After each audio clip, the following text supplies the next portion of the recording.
Interrogative sentence যেটা প্রশ্নবোধক বাক্য, সেই প্রশ্নবোধক বাক্য মানে যেখানে আমরা কাউকে কোনো প্রশ্ন করি বা কেউ আমাদেরকে কোনো প্রশ্ন করে যে বাক্যের মাধ্যমে, সেটাই হচ্ছে সেন্টেন্সের মাধ্যমে, সেটাই হচ্ছে ইন্টারোগেটিভ সেন্টেন্স। তো ইন্টারোগেটিভ সেন্টেন্সে কি হয়, যেখানে সাবজেক্টের আগেই কিন্তু ভার্বটা বসে যায়, বসে সেটা একটা ইন্টারোগেটিভ সেন্স তৈরি হয়।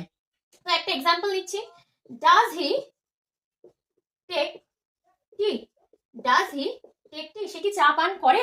তাহলে এখানে সাবজেক্ট আছে দেখো হি, হি এর আগে এই ডাজ কথাটা বসে, ভার্বটা বসে বাক্যটাকে কিন্তু একটা ইন্টারোগেটিভ সেন্স দিয়েছে, প্রশ্ন তৈরি করেছে। তো এখানে ডাজ কেন হয়েছে ডু এর সাথে ইয়েস, কারণ হি হচ্ছে থার্ড পারসন সিঙ্গুলার নাম্বার, সেই কারণে এখানে ডাজ হয়েছে। তো ডাজ হি টেক টি, এই কথাটাই যখন আমরা নেগেটিভে বলবো আমরা তার সাথে, তাহলে আমাদেরকে অবশ্যই কিন্তু নট বা নো এই ধরনের ওয়ার্ডগুলোকে যুক্ত করতে হবে। তখন আমরা কি বলবো সেই ওয়ার্ড সেন্টেন্সটাকে, does he not take tea, সে কি চা পান করে না? তাহলে এই যে সে কি চা পান করে, তাহলে এখানে আমরা কোনো নেগেটিভ ওয়ার্ডকে খুঁজে পাচ্ছি না, তাহলে এটা একটা অ্যাফার্মেটিভ সেন্টেন্স।